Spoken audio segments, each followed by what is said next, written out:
सुप्रभात प्यारे बच्चों। ललितेश हिंदी कक्षा में आपका एक बार फिर से स्वागत है। और आज हम बढ़ रहे हैं आगे। आपका चैप्टर मैंने करवाया था कुछ दिन पहले, रसखान जी के सेवैये। आपकी हिंदी पाठ्य पुस्तक क्षितिज का पाठ 11 रसखान जी का पाठ है, जिसमें कि भगवान कृष्ण के रसखान जी द्वारा रचित सेवैये कहे गए हैं। तो रसखान जी के सेवैये हम पढ़ चुके हैं, तो आज हम करेंगे इस पाठ के प्रश्न उत्तर। तो इस पाठ के प्रश्न उत्तर कुछ इस प्रकार से हैं बच्चों, आप अपने अपने नोटबुक में इनको उतार लीजिएगा, याद भी ज़रूर करने हैं आपने। तो सबसे पहला प्रश्न है कि ब्रज भूमि के प्रति कवि का प्रेम किन किन रूपों में अभिव्यक्त हुआ है। ब्रज भूमि के प्रति कवि का प्रेम किन किन रूपों में अभिव्यक्त हुआ है, इसके विषय में आपसे पूछा गया है कि ब्रजभूमि में रसखान जी ने जो है किन किन रूपों में अपनी अभिव्यक्ति की है श्री कृष्ण से अपने प्रेम की। तो ब्रजभूमि के प्रति जो कवि का प्रेम है वो कई रूपों में अभिव्यक्त हुआ है। जैसे कि अब भगवान कृष्ण के जो है हर चीज़ से वो कैसे करते हैं, प्रेम करते हैं। तो वो कह रहे हैं कि ब्रजभूमि से लगाव के कारण उन्हें पशु, पक्षी और पत्थर कुछ भी बनना स्वीकार है, क्योंकि इन सब के साथ जो है कृष्ण की स्मृतियाँ जुड़ी हैं। यानी कृष्ण की यादें जो हैं वहाँ ब्रजभूमि के हर पशु, पक्षी और पत्थर से जुड़ी हुई हैं। इसलिए ब्रजभूमि के प्रति जो है उनका लगाव अत्यंत दिखाई देता है। जैसे मनुष्य के रूप में ग्वाला बनकर वे नंद बाबा की गायें चराना चाहते हैं, और वे चाहते हैं कि यदि पशु का जन्म मिले तो वे नंद बाबा की गायों के में से एक गाय बनना चाहते हैं। यदि वे पक्षी बने तो कदम्ब के पेड़ पर बैठकर कृष्ण की बाल लीलाओं का आनंद उठाना चाहते हैं, और वे उसी गोवर्धन का पत्थर बनना चाहते हैं जिससे कृष्ण ने अपनी उंगली पर उठाया था। इस प्रकार से वे हर एक रूप में उसी ब्रजभूमि में रहना चाहते हैं जहाँ श्री कृष्ण की मधुर स्मृतियाँ हैं, यानी कि मधुर यादें बसी हुई हैं। तो इस ब्रज के लिए वो तो क्या करना चाहते हैं, समस्त संसार के निधि भी न्यौछावर करना चाहते हैं। यानी कि संसार के उनको आठों सिद्धियाँ, 9 निधियाँ आप वो प्राप्त भी हो जाएं, उसके पश्चात भी वे ब्रजभूमि के अंदर ही जो है वो बस जाना चाहते हैं, क्योंकि ब्रजभूमि में जो है कौन बसे हैं, भगवान कृष्ण की यादें बसी हुई हैं। अगला प्रश्न कह रहे हैं वो कि कवि का ब्रज के वन, बाग और तालाब को निहारने का क्या कारण है। तो कहते हैं कि कवि कृष्ण से जुड़ी हर वस्तु से वो अत्यधिक प्रेम करते हैं। कौन? रसखान जी। तो रसखान जी जो हैं वो कवि जो कृष्ण की से जुड़ी हुई जो भी वस्तु है, हर वस्तु से बहुत प्रेम करते हैं। ब्रज के वन, बाग और तालाब में भगवान कृष्ण ने जो है नाना प्रकार की, यानी कि नाना प्रकार की मतलब विभिन्न प्रकार की, अलग अलग प्रकार की क्रीड़ाएं की हैं। क्रीड़ाएं का अर्थ क्या होता है? लीलाएं, खेल, अलग अलग प्रकार के जो है खेल किए हैं। उसमें उनकी मधुर स्मृतियां छिपी हुई हैं, उनकी मधुर यादें छिपी हैं। उन्हें कवि जो है निरंतर निहारना चाहते हैं, क्योंकि उन्हें देखकर जो है उन्हें अनुपम सुख की अनुभूति होती है। यानी कि एक अद्भुत सा आनंद उन्हें प्राप्त होता है, एक अद्भुत सा सुख उन्हें मिलता है, ऐसा सुख का एहसास होता है। इसलिए कवि जो है ब्रजभूमि के वन, बाग और तालाब को निहारना चाहता है। अगला प्रश्न है कि एक लकुटी और कमरिया, लकुटी का अर्थ मैंने आपको क्या बताया था? लाठी। और कमरिया का अर्थ क्या बताया था मैंने आपको? कंबल। यानी कि जिस वक्त में गाय चराने के लिए भगवान कृष्ण जाया करते थे अपनी गायों को लेकर, तो उनके कंधे पर एक काले रंग का कंबल और हाथ में एक लाठी अवश्य रहती थी। तो कवि जो है उसने ऐसा क्यों कहा कि मैं इस एक लकुटी पर और इस कमरिया पर जो है सब कुछ न्यौछावर करने को तैयार हूँ। तो कवि जो है उनका क्या कहना है कि कृष्ण की हर एक चीज़ कवि के लिए बहुत महत्वपूर्ण और प्रिय है। कवि गायों को चराते समय लकुटी और कमरिया हमेशा अपने साथ रखते थे। यह कोई साधारण वस्तुएं ना होकर कृष्ण से संबंधित वस्तुएं हैं, यानी कि एक भगवान की छुई हुई वस्तुएं हैं, एक परमपिता परमात्मा की छुई हुई वस्तुएं हैं, कि उन वस्तुओं से जो है, उन वस्तुओं के बदले तो दुनिया की यानी तीनों लोकों के राजकाज भी मिल जाए ना, तो वो भी मैं उनके ऊपर न्यौछावर कर दूं। तो कहते हैं कि ये कोई साधारण वस्तुएं ना होकर स्वयं भगवान कृष्ण से संबंधित वस्तुएं हैं। यही कारण है कि कृष्ण की लाठी और कंबल के लिए कवि जो है अपना सब कुछ न्यौछावर करने को तैयार है। इन वस्तुओं के समक्ष तीनों लोकों के शासन का सुख भी गौण है। गौण का अर्थ होता है छोटा, कि तीनों वस्तुओं का अगर शासन करने का सुख भी अगर उसे प्राप्त हो जाए तो वह उसे भी क्या कर लेगा, उसे भी वह तुच्छ समझकर जो है त्याग देगा, उसके ऊपर वह न्यौछावर कर देगा। अगला प्रश्न वह कह रहे हैं कि सखी ने गोपी से कृष्ण का कैसा रूप धारण करने का आग्रह किया था, अपने शब्दों में वर्णन कीजिए। अब गोपियां जो हैं आपस में क्या करती हैं, झगड़ती हैं। गोपियां जो हैं भगवान कृष्ण की हर एक चीज के ऊपर जो है न्यौछावर हो जाना चाहती हैं, उनका हर एक रूप जो है उन्हें मनमोहक लगता है। तो सखी जो है वो गोपी से कृष्ण का मोहक रूप धारण करने का आग्रह करती है। सखी गोपी से कृष्ण का मनमोहक रूप धारण करने का आग्रह करती है। सखी गोपी से वही सब कुछ धारण करने के लिए कहती है जो कि कृष्ण धारण करते हैं। सखी ने गोपी से आग्रह किया था कि वह कृष्ण के समान सिर पर मोर पंखों वाला मुकुट धारण करें, गले में गुंजों की माला पहने, तन पर पीले वस्त्र पहने, हाथों में लाठी थामे, वन में गायों को चराने जाएं, किंतु बांसुरी कदापि धारण ना करें। ये गोपियों का अपना मत है। गोपियों का ये मानना था कि भगवान कृष्ण जो हैं, जो बांसुरी अपने होठों से लगाए रहते हैं, तो बांसुरी को वो अपनी सौतन मानती हैं और कहती हैं कि वो कृष्ण जो हर चीज़ उनकी हमें अच्छी लगती है, उनके गले में पहनी माला अच्छी लगती है, पीत वस्त्र पहनते हैं, पीले वस्त्र पहनते हैं, वो भी अच्छे लगते हैं, सिर पर मोर पंखों का मुकुट धारण करते हैं, वो सब कुछ अच्छा लगता है, मनमोहक लगता है। वो सब चीज़ें वो धारण करना चाहती हैं, लेकिन बांसुरी जो है वो किसी भी हालत में धारण नहीं करना चाहती, क्योंकि बांसुरी जो है वो उनकी क्या है, एक तरह से सौतन है, जिसे कि वो हर समय अपने साथ रखते हैं, जबकि गोपियां चाहती थी कि हर समय कृष्ण उनके सामने रहें, उनके साथ रहें। तो इसलिए उनको, गोपियों को जो है ये सब करना तो अच्छा लगता है, लेकिन बांसुरी धारण करना उन्हें कदापि पसंद नहीं।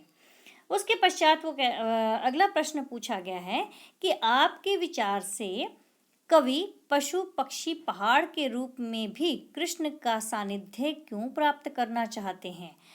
सानिध्य का अर्थ होता है समीपता, पास, कि कृष्ण की जो है साथ जो है नजदीकी क्यों पाना चाहते हैं पशु पक्षी और पहाड़ के रूप में भी। तो कहने का अर्थ है कि अब उन्होंने पूछा आपके विचार से, तो हमारे विचार से कृष्ण का सानिध्य प्राप्त करने के लिए कवि को पशु पक्षी तथा पहाड़ बनने में कोई संकोच नहीं है, क्योंकि यदि इनमें से वे कुछ भी बनते हैं तो उन्हें हर एक रूप में कृष्ण का सानिध्य ही प्राप्त होगा। कहने का अर्थ क्या है कि रूप चाहे कोई भी धारण करें, पर कृष्ण के समीप रहने का उनका प्रयोजन अवश्य सिद्ध हो जाएगा, क्योंकि इन तीनों रूपों में कृष्ण जी के जीवन की विशेष झांकी देखने को मिलती है। अब वो उनका क्या कहना था कि यदि मैं मनुष्य बनूं तो कहाँ रहूं, ब्रज गांव में रहूं, ब्रज के गांव के लोगों के बीच में ग्वाला बनकर रहूं। यदि मैं पशु बनूं तो उन गायों के बीच में चरूं जहां नंद बाबा की गायें चरती हैं, और जिन्हें चराने के लिए स्वयं कौन जाते हैं, कृष्ण जाते हैं। और यदि मैं पहाड़ बनूं तो उसी पर्वत का बनूं जो कि भगवान कृष्ण ने अपनी उंगली पर धारण किया था, यानी गोवर्धन पर्वत का। और यदि मैं पक्षी बनूं तो कहते हैं मैं उसी कदम्ब के वृक्ष पर जो है मेरा बसेरा हो, जहां पर भगवान कृष्ण जो है जिसके नीचे विश्राम किया करते थे और जहां खड़े होकर वो बांसुरी बजाया करते थे। तो हर रूप में उन्हें भगवान कृष्ण के जीवन की एक विशेष झांकी देखने को मिलती है, उनकी लीलाओं का आनंद जो है प्राप्त होता है। इसीलिए कृष्ण का सानिध्य पाने के लिए उन्हें पशु पक्षी पहाड़ बनने में कोई भी संकोच नहीं है, वे बनना चाहते हैं। अगला प्रश्न है, चौथे सवैये के अनुसार गोपियां अपने आप को क्यों विवश पाती हैं। अब चौथे सवैये में उन्होंने क्या कहा, क्योंकि मुरली की तान सुनते के साथ ही गोपियां जो हैं अपनी सुध बुध खो बैठती हैं।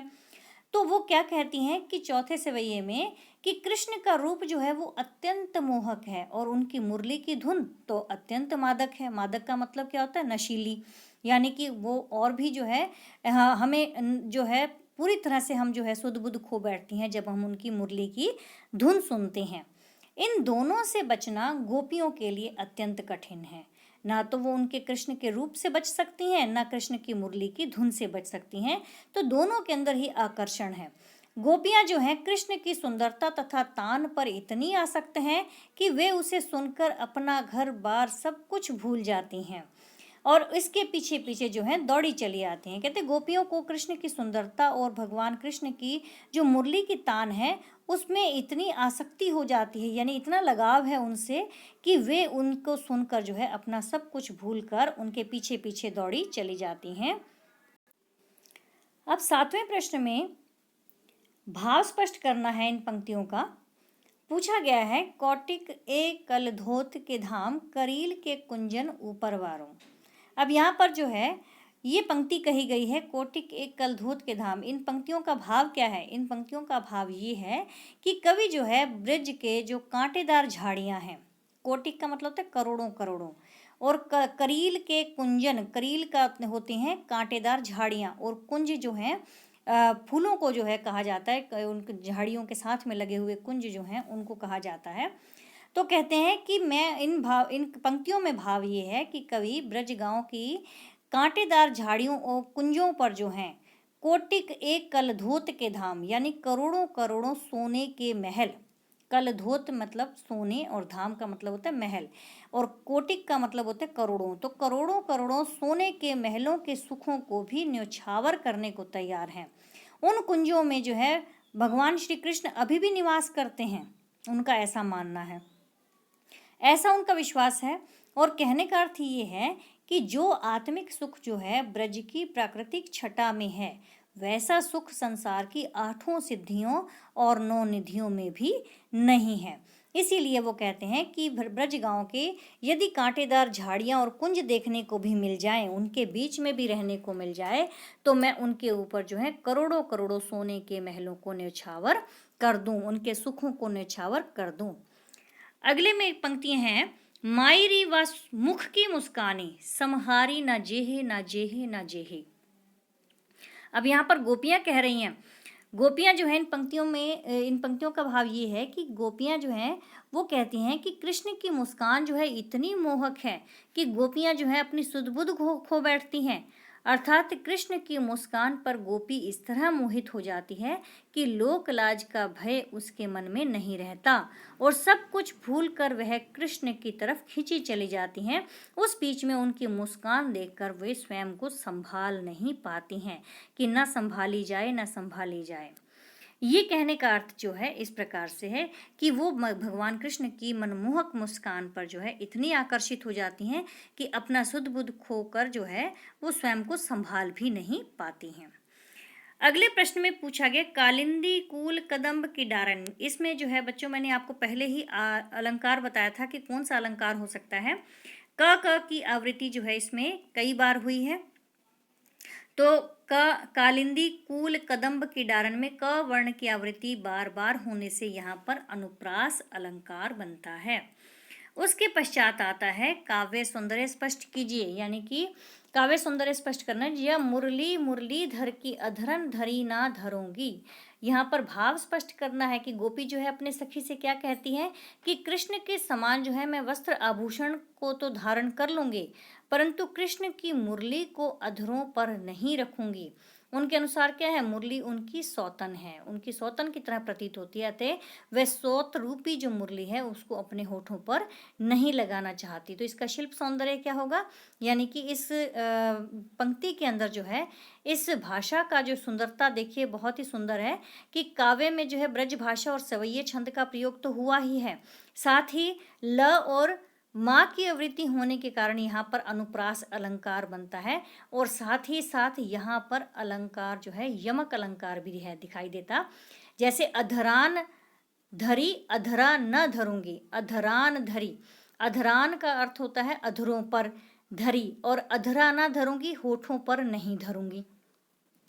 तो दोनों के अंदर जो है अर्थ जो शब्द हैं वो दोनों एक जैसे हैं, लेकिन उनका अर्थ अलग अलग होने से यहाँ पर यमक अलंकार हो जाता है। तो इस प्रकार से ये जो है पंक्ति के अंदर यमक अलंकार भी दिखाई देता है। अनुप्रास अलंकार तो है ही है, ल और म की आवृत्ति होने के कारण, और न की आवृत्ति भी इसके अंदर है। तो इसलिए यहाँ पर जो है यमक और अनुप्रास दोनों अलंकार हैं।